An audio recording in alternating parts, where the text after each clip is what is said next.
A very good morning to my dear student of class 7. I hope you all are fine and safe at your home. My dear student, in this lecture, we are going to start the working of night mail. As we have done its reading and explanation, also the words meaning in the previous lecture. So, in this lecture, we are going to start its question answer. For that, everyone take out the literature copies quickly. So, everyone, have you taken out the copies? Very good. Now, my dear student, write down the heading of question answer on the header, date and day. Now, we are going to start the first question. So, what is the first question? Where is the train coming from and where is it going to? अगर आप लोगों ने मेरा lecture सुना होगा तो उसमें definitely आपको ये बात पता चल रही होगी कि कहाँ से ट्रेन आ रही थी और कहाँ को ट्रेन जा रही थी. So what will be the answer? The answer is the train is coming from England and is going to Scotland. ठीक है, ट्रेन जो है इंग्लैंड से आ रही थी और स्कॉटलैंड की तरफ रवाना हो रही थी. Now what is the question number 2?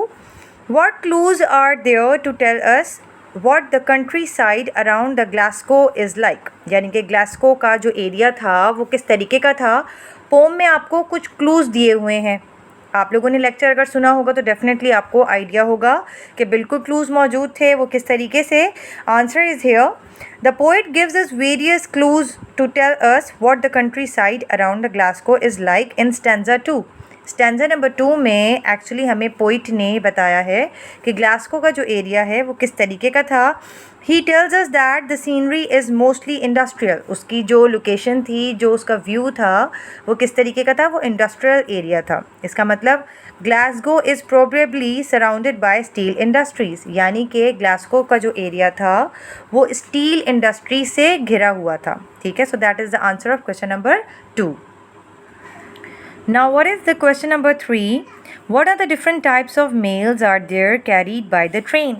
Pome में ये चीज़ बहुत अच्छे तरीके से वाज़ेह तौर पर मैंने आपको एक्सप्लेन की थी कि कौन कौन सी डिफरेंट जो है काइंड्स की मेल्स थी जो कि नाइट मेल कैरी करके ला रहा था अपने लोगों के लिए जो कि उसके लेटर्स का वेट कर रहे थे. Various types of mails are carried by the train. Answer ये है इसका कि ट्रेन में डेफिनेटली बहुत हर किस्म की मेल्स मौजूद थी.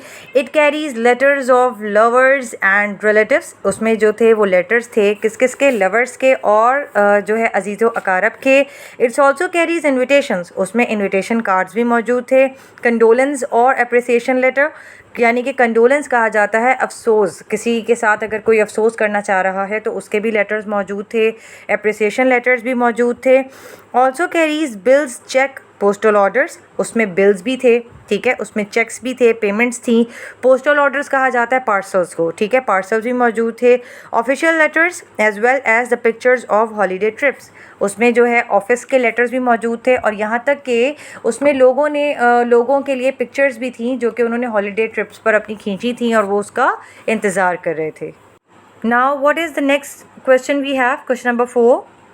Y do most people anxiously awaited the mail. ठीक है, यानी कि लोग क्यों बेसब्री के साथ मेल का इंतज़ार करते हैं या क्या करते थे. आपको भी ये बात पता है कि जब आपको आइडिया हो कि कोई पार्सल आपका आने वाला है तो डेफिनेटली आप बहुत ज़्यादा बेचैन हो जाएंगे. आपकी जो है फ़िक्र यहीं लगी रहेगी कि वो मेरा पार्सल कब डिलीवर होगा. तो डेफिनेटली जब किसी को पता हो कि उसका कोई मेल या कोई डिलीवरी आ रही है तो डेफिनेटली वो जो है उसका बेसब्री से इंतज़ार करता है. तो वो जब बेसब्री से इंतज़ार कर रहे होते हैं लोग, वो किस वजह से करते हैं? ठीक है, तो ये आपको आंसर में एलैबोरेट करना है. Most people anxiously awaited the mail as it might gives them some important news. या तो ज़्यादातर लोग इसलिए जो है वो बेसब्री के साथ मेल्स का इंतज़ार कर रहे होते हैं क्योंकि उनको कुछ इंपॉर्टेंट जो है ख़बर मिलनी होती है या फिर वो इंटरेस्टिंग गॉसिप्स का वेट कर रहे होते हैं. ठीक है, और some invitations that they had been waiting for so long. या फिर वो कुछ ऐसे इन्विटेशंस का वेट कर रहे होते हैं जो कि उन्होंने काफ़ी अरसे से लंबे तौर से उनको जो है पार्सल रिसीव होना था और अभी तक नहीं हुआ, उस पार्सल का वो वेट कर रहे हैं. ठीक है. Now my dear students, we are going to start the homework. अब हम अपना होमवर्क शुरू करने वाले हैं. What you have to do, पहले ही मैं आपको बता दूं कि होमवर्क में मैं आपको जो क्वेश्चन नंबर 5 है वो दे रही हूँ, which you have to do it by your own self. ये आपने खुद अटैम्प्ट करना है. I have not given the answer of that related question. आप खुद देखिए, आप क्वेश्चन को रीड कीजिए. क्वेश्चन में लिखा है, have you ever waited for the postman to deliver something. क्या आप कभी इंतज़ार करते थे कि पोस्टमैन कोई चीज़ डिलीवर करे, या तो आपको या आपके रिक्वायर्ड पर्सन को. ठीक है, तो आपने कभी इस तरीके का कोई एक्सपीरियंस किया है? ये जो है आंसर आपने ख़ुद लिखना है, ठीक है। 3 to 4 लाइंस का लिखना है, इससे ज़्यादा बड़ा नहीं लिखना। और कोशिश कीजिए कि खुद लिखिए। गाइडलाइन अगर आपने किसी से लेनी है तो ले लें, but try to write it by your own self. Is that clear? I hope this lecture will be very informative for you. इंशाल्लाह फिर मुलाकात होगी। अपना ख्याल रखिए। अल्लाह हाफिज़।